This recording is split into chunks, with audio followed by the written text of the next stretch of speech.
Abatuuze b'ebbanda Kyandaaza babuze okufa essanyu nga maama wa Buganda Sylivia Nagginda abalambuddeko okulaba embeera gye balimu wabula alaze ennyiike olw'okuba abantu bakyafa endwadde eziva ku bbula ly'amazzi amayonjo.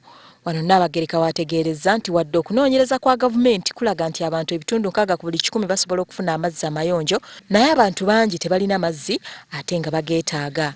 Abagalina balina kutambula ngendo mpanvu okugafuna, ekyongera okuteeka obulamu bwabwe mu katyabaga. Mukono kumpi ddala si wala nnyo okuva mu kibuga, naye nga amazzi abantu bagakima mu kidiba ate nga amazzi si malungi nga bagatambulira era nga bwe twawuliddeko kilomita 1-2 oba 3 ogatuukako.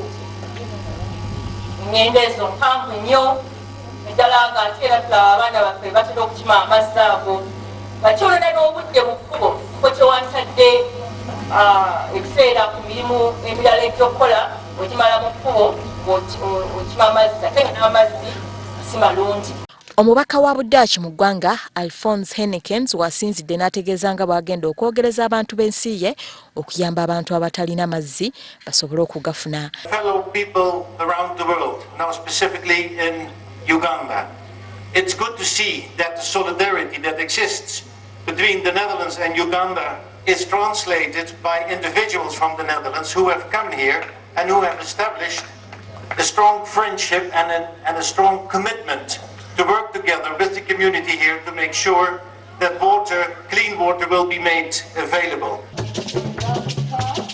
Nnaabagereka oluvannyuma atongozza amazzi ag'omudumu agazimbiddwa ekibiina ekya Webale Foundation ng'amazzi gano gagenda kuyamba abantu b'ebbanda Kyandaaza n'ebitundu ebiriraanye.